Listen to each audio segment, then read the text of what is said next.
Waheguru Ji Ka Khalsa, Waheguru Ji Ki Fateh. So we're going to try and keep this session a little bit compact today, simply because of other commitments.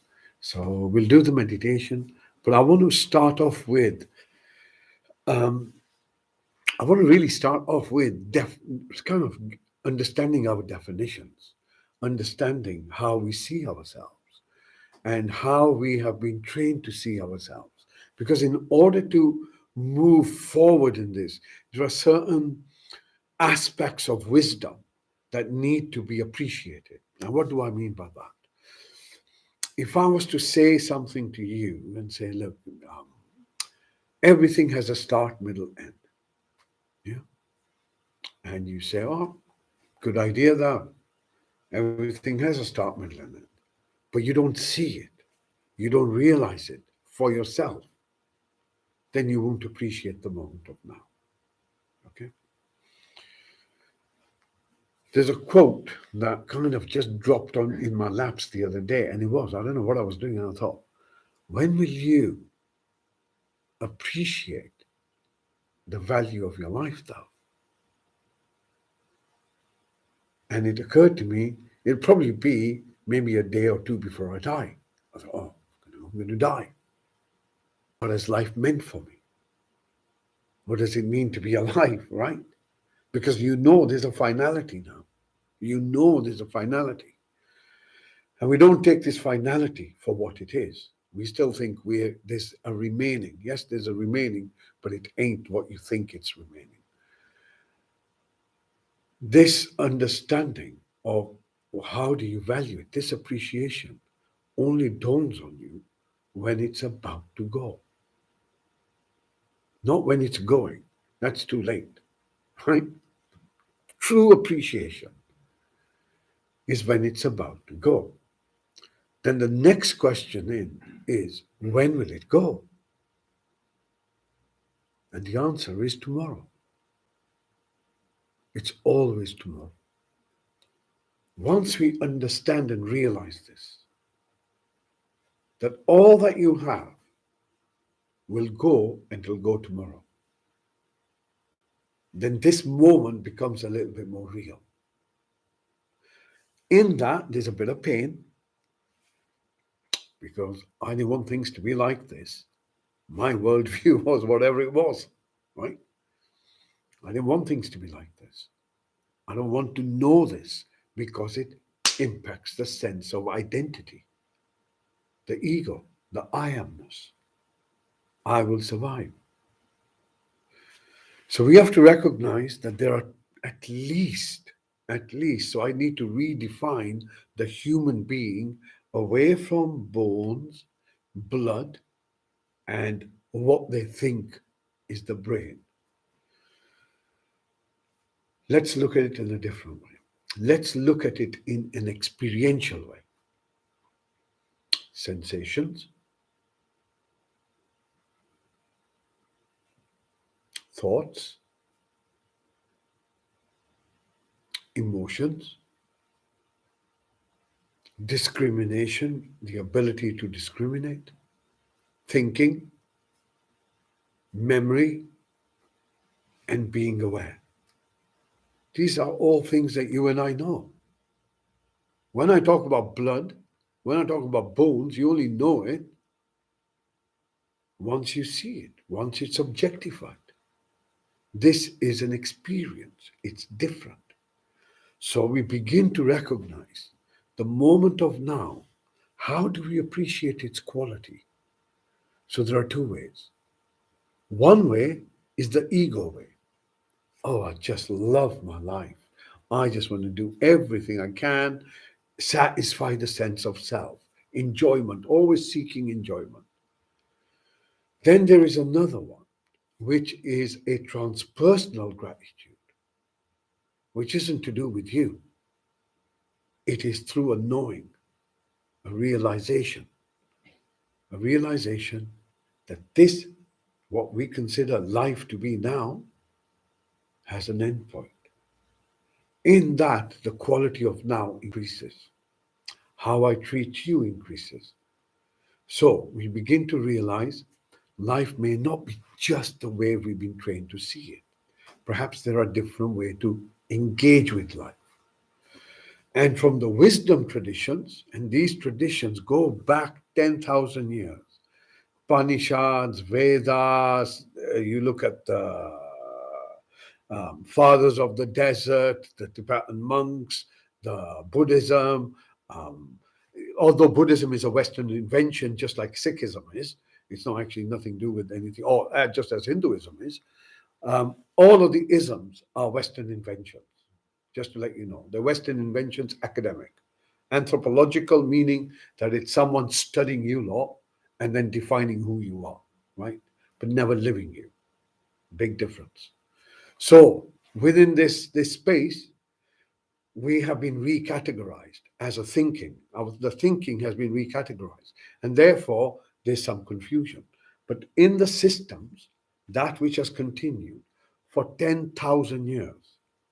Look, MP3s have flipping gone out of fashion over the last 10 years. Can you imagine something surviving for 100 years?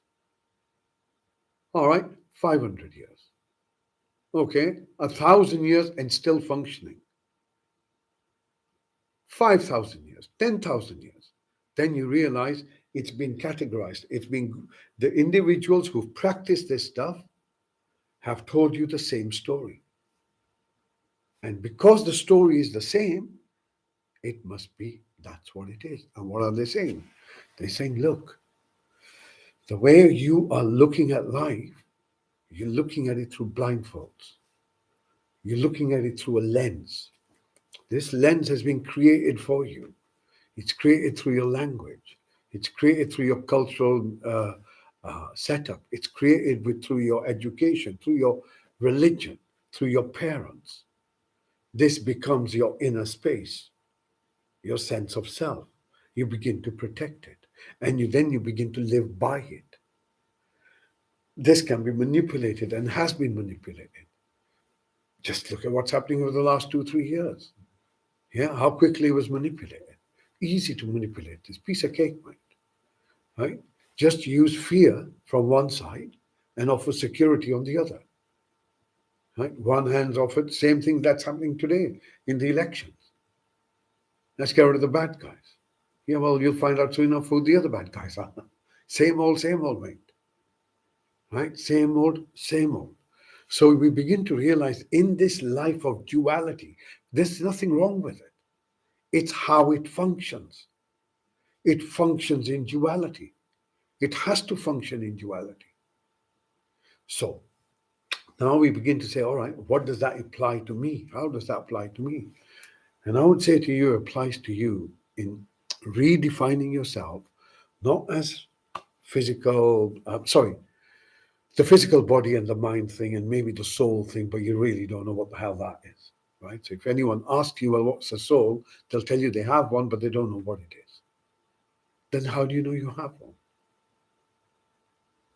Yeah, someone said you have blood. Say, well, how do I know? Well, cut yourself, you'll know. How do you know you have a soul? And what is it? Where did it come from? So these definitions carry with them so much baggage that by the time you've come to them, you don't even know what you're talking about. So let's go back to those who have spoken about the way it is, how it is. And there's only one way to test if something is true. Only one way. Using your mind. Yeah, we don't dismiss the mind. We use the mind to ask these three questions. Number one, is it logical? Number two, is it consistent? Number three, is it experiential? Is it logical an apple should fall from the tree? Yeah, it's logical. Why? Because you have gravity. Is it consistent? Yep, well, if I did it 10 times, it happens 10 times.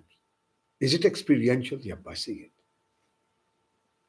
Anything that does not answer those three questions, irrelevant. Irrelevant. Right? So we begin to look at our experience as starting to become the truth, not what the mind is telling us, not what the world is telling us, but our experience. So let me go back to the definition in a roundabout way. Physical, subtle, causal. Three bodies. All of us have three bodies. The causal body is what begins with this is called Karan Sarir back in the day. It's how so imagine there's an ocean and the Karan is that emerging of the wave. It's what starts creating the wave, the urge, right? The wave becomes your inner space, which is your um, astral body, you can call it, your inner body, your subtle body. It's the second space. And then you have the third space, which is the physical space. The physical space is the most restricted and it's dualistic. Everything that you come across it is dualistic. The subtle part, the astral, is also dualistic, but you can go beyond the physics. You can go through this wall in a dream, right? Subtle body. Your thinking part of subtle body, your memories part of subtle body, all of that kind of stuff. Your Karan Sarir is the bit that you go to, and it's non-dual. It's the only place where duality ends, and this is your closest point to the ocean. Okay, so when we go in through this process of meditation, it's not about relaxation. It's about getting to the currents of it. It's to get to the same space that you were in at night when you weren't dreaming, but you weren't aware that you were there. In meditation, we begin to do that and we begin to become aware of that space. And through consistency of that space, that if you do it 100 times, 50 times, if it brings you to peace, tranquility, non duality, loss of stress, loss of fear, loss of anxiety, if it happens 50 times, then you know that's you. You know that's part of you. Out of this grows, out of this is the nurturing. It's only through this actual evolution will take place. Otherwise, it will not take place. It will not take place because you are not dealing with the root, and the root is the currency. So, looking at the body simply as flesh or bones and blood is a very different way of the way that it's been presented in those what you'd call esoteric traditions, but I call them wisdom traditions. Traditions that have worked, have demonstrated, and today you know within your own cultures, particularly in the Indic culture, you could find out of 100 false ones, you'd find 5 who are already there. Easy. We've even got them living now in the Buddhist culture, in the Jain culture, in the Hare Krishna culture, whichever space where you are committed to your discipline through self-inquiry, you realize the nature of what you are, and the current Sarir ultimately is the space that connects you to this universal consciousness, which is what you are. I don't know. Yeah. Anyway, 3 bodies. We will go through them, and then you'll get a better idea of what we're talking about. So what I'm saying is experience is superior to knowledge. Yeah, experience is superior. You can have a library of what water is, but that's not drinking a glass of water, right? So it's important to realize experience is not knowledge, and knowledge is a very it's the blindfold. It's a blindfold to reality. You actually don't know, but you think you know. The difference between that and meditation is that meditation is essentially nothing more than just raw experience. That's all it is, just the experience. And you will realize, even through your own practice, that you are unable to switch off your awareness. You can't switch it off. So, this undying part of you, doesn't it answer some questions? If someone said, well, what's the soul? Well, the soul is undying. Now you say, well, yeah, there's a part of me That's always switched on, and I can't switch it off. It's undying, it's unchanging, it's always there. Now it takes a different form. It's no longer the word soul, it's an awareness. Yeah? See the difference between knowledge and the experience. Hope it makes sense anyway. Let's do a bit of meditation.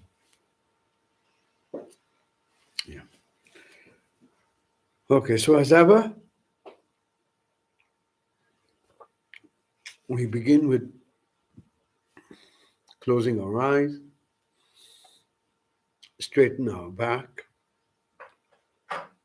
and just make sure that your eyes aren't squinting.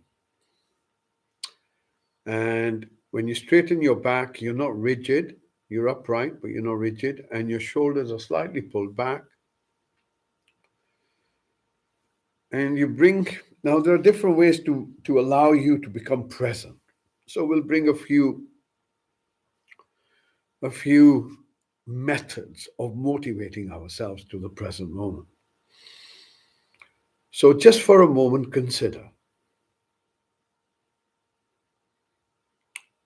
how do we value this moment? We value this moment by knowing that it will end.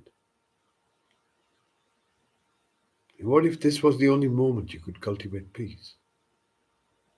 How would you approach it? It's with that sincerity that we become focused.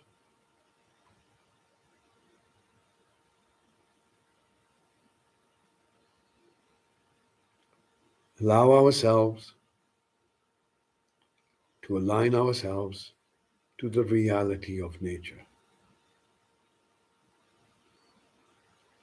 not in a morbid, negative manner,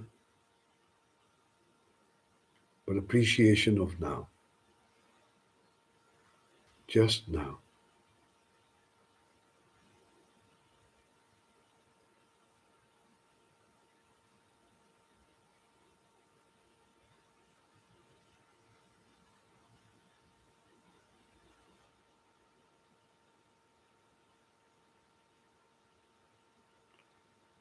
And then as you breathe in, bring your focus to your whole body as best as you can.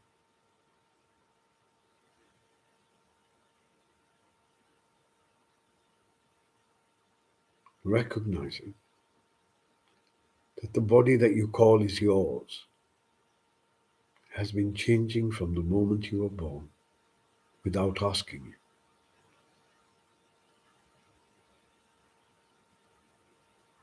Recognizing how the body itself continues to operate without your interference. The breath keeps breathing.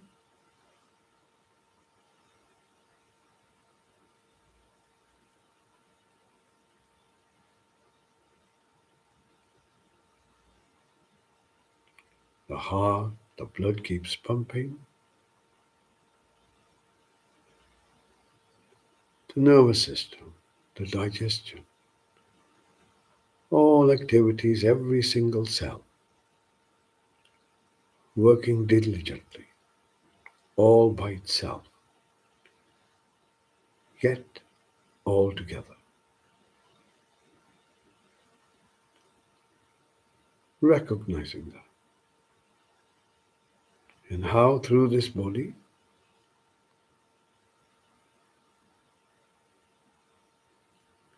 you can hear,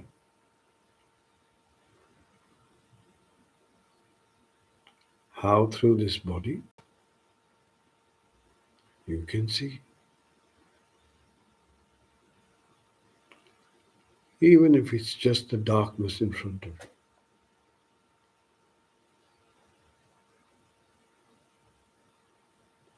And how in this body you can taste.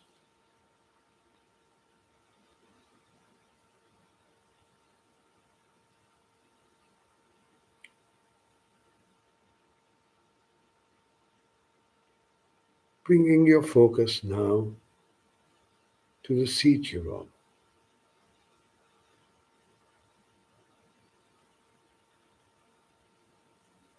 Notice the sensations where the body makes contact with your seat. The sensations. How that part of the body is slightly different from the rest. You don't have to name the sensations, simply becoming aware.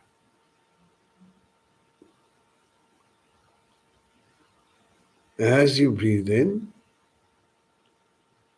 bring your focus up so you become aware of your hips.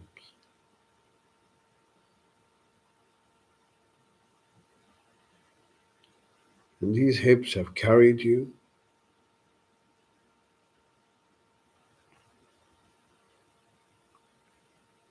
have endured all your weight, endured all your work activities, and still endure it. Allowing some gratitude, knowing you're not in pain, knowing that you're functional.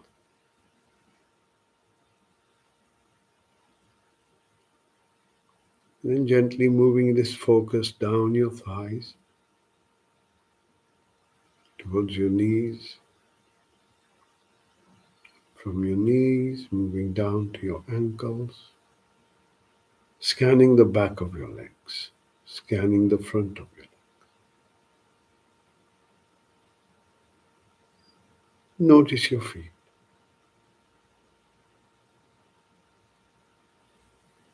And then notice the soles of your feet.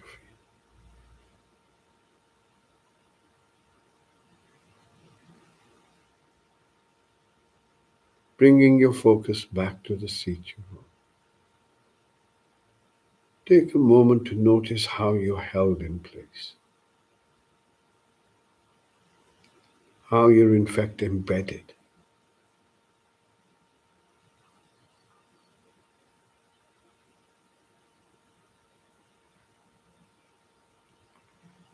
How you, your physical body, is caught in the here and now.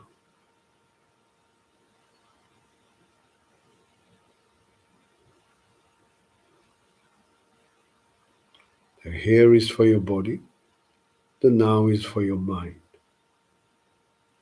Because the mind likes to go to the past or the future, wants to think about something.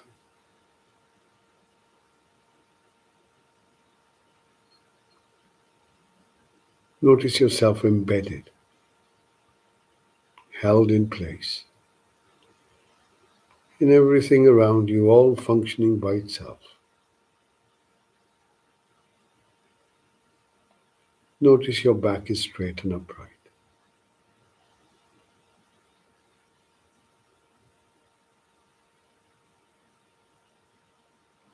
As you breathe in, bring your focus from your lower back up towards your middle back.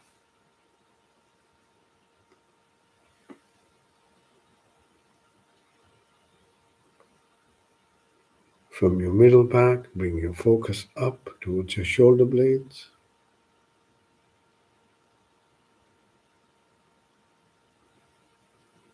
Notice your shoulders.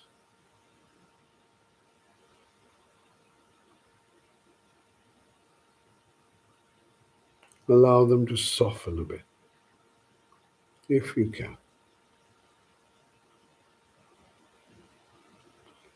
And then gently bringing your focus from your shoulders down to your elbows.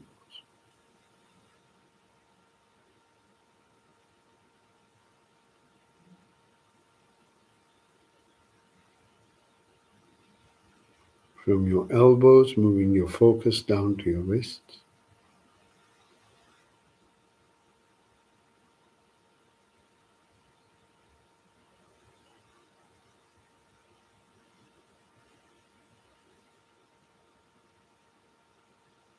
Notice the palms of your hands.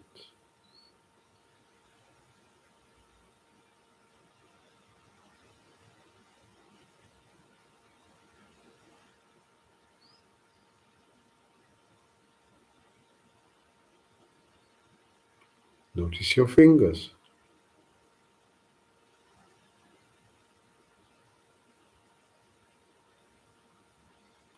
And then gently bringing your focus to your eyes. Notice the sensations around your eyes.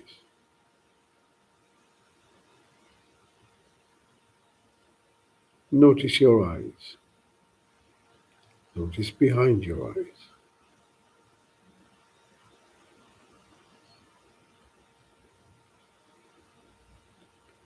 And recognizing that you have awareness. Awareness of the back of your eyelids. Awareness of being present. That's all present means. Actually, it's the word presence. Recognizing your presence.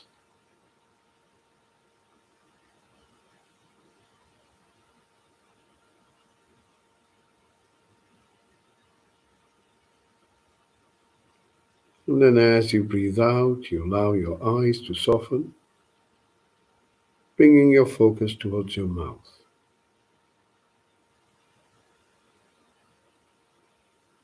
Notice the sensations within your mouth.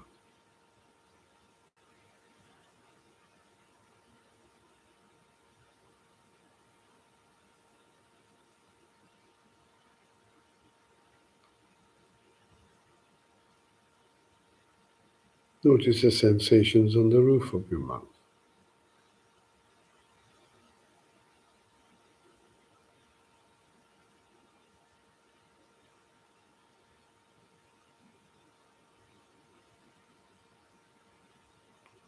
Sensations on the inside of your cheeks.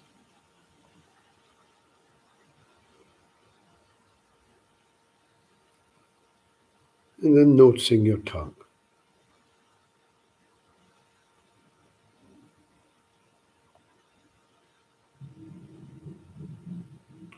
And then allowing your tongue to soften.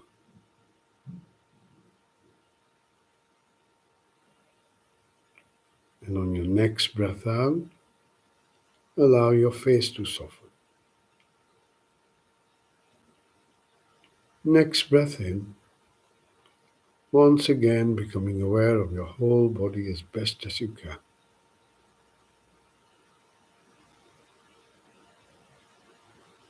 Sensing it.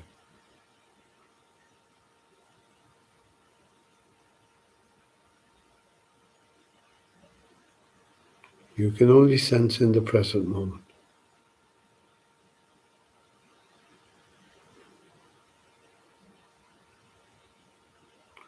On your next breath in, bring your focus to your inner space. And here we talk about our thoughts and how we're feeling. Bringing your focus towards your thoughts first.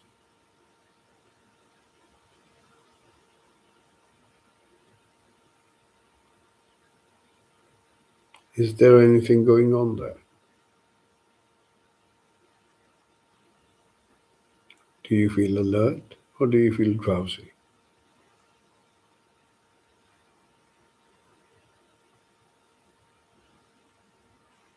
Are you clear or does it feel confusing and foggy?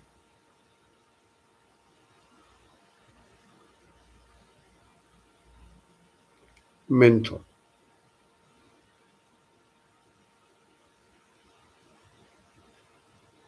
Is there any thought that's dominating me? Just recognize it.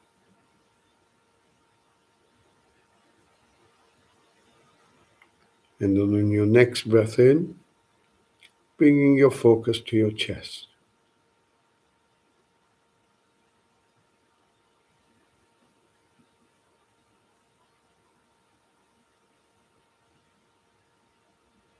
Begin to notice the movement of your chest. Your focus right in the center of the chest as best as you can hold it. Allow the breath to move the chest out or in.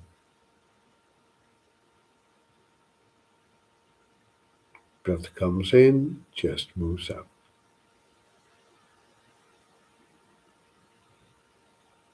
As your chest expands, the breath comes in. As your chest relaxes, the breath goes out. See if you can synchronize that.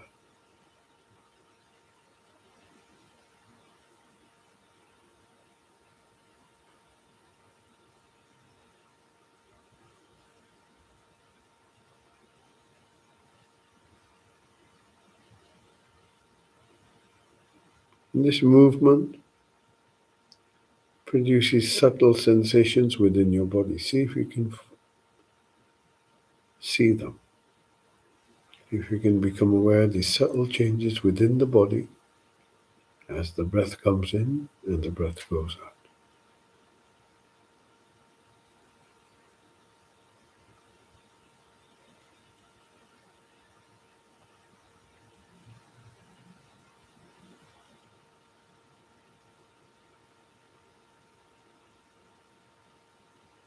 And then as you breathe in, bring your focus a bit deeper into yourself, as though you're right in the very center of yourself. And all you need to do is hold your focus there for a while.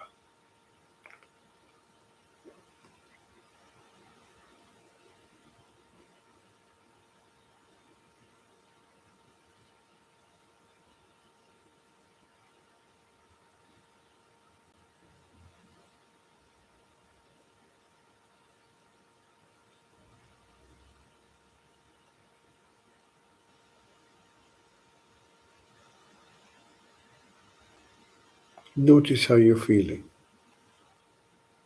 No, you're thinking, not what you're thinking, but the feeling. Comfortable or uncomfortable.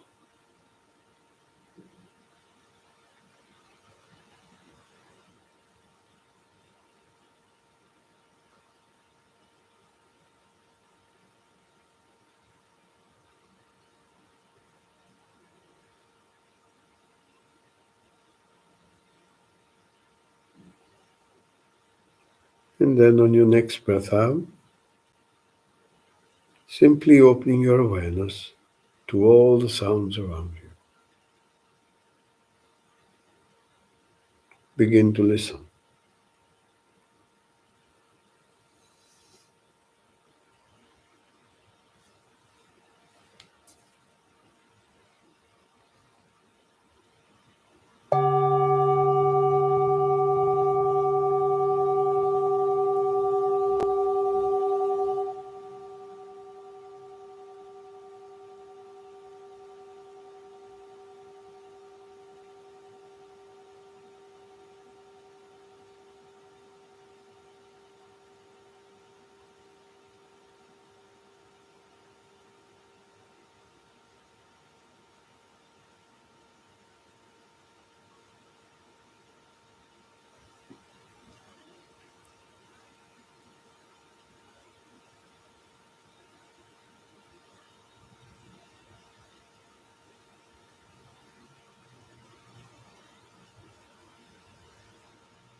Allow the sound to take you a bit deeper, moving from your subtle body to your causal body.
In this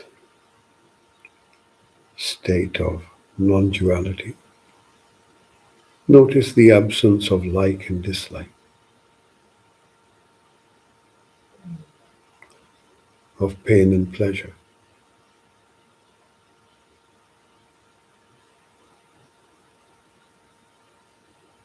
Simply presence.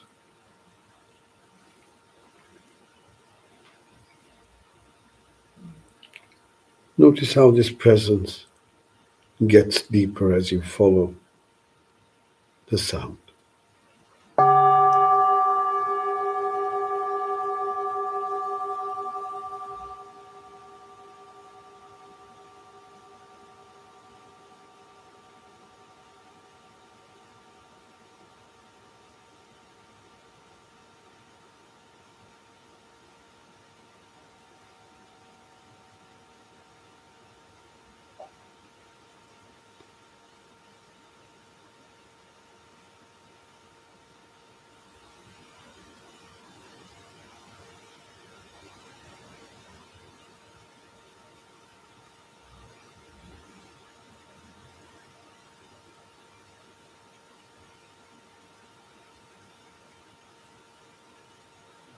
Gently bring your focus just beneath your nose,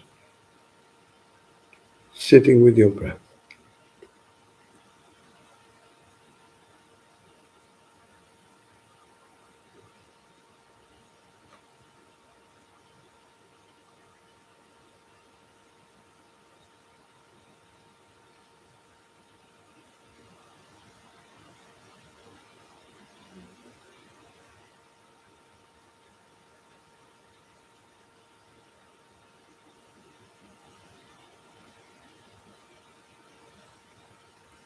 Notice the quality of your experience.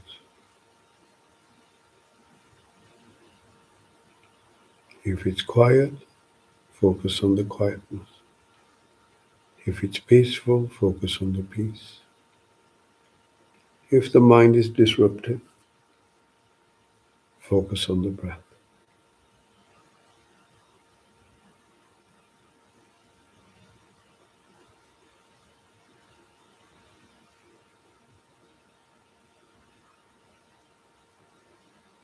Recognizing that everything is moving, yet you remain solid, grounded, centered.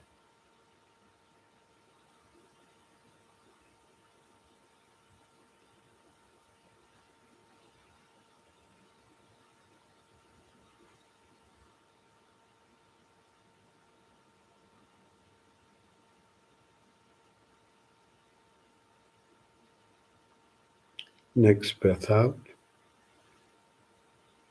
expanding your awareness to include your whole body.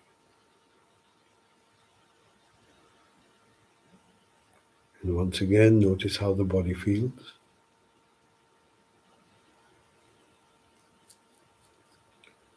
Notice you're still on the same place you began, held in place, embedded. Sensations where your body makes contact with your seat.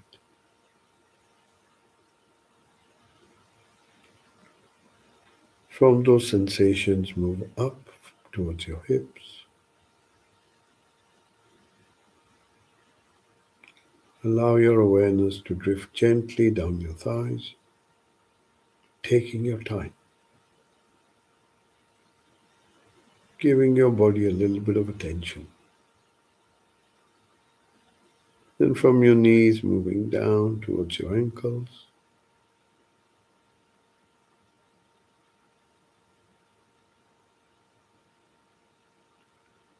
And then notice your feet. Notice the soles of your feet.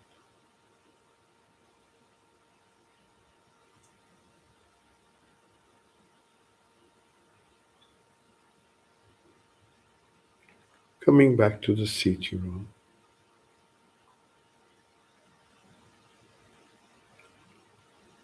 Your back is still straight and upright. Your shoulders, arms, hands are comfortable. Your eyes are still closed. and your mouth is closed. Once again, coming back to your breath. Breathing in, you can sense your body. Breathing out, you can sense your body.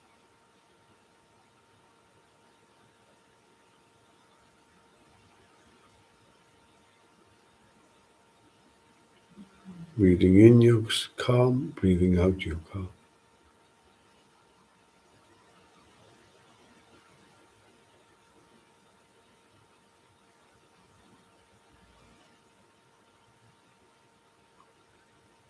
Taking a moment to acknowledge the moment of now, the time you've taken to connect with yourself.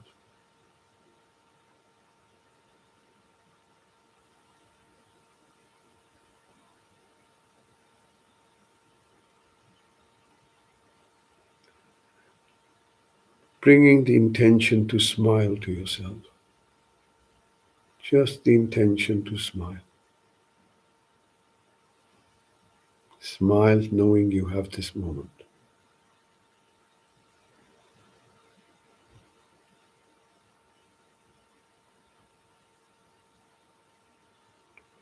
When you hear the next bell, use this bell to draw a few slow, deep breaths in, and in your own good time, gently opening your eyes.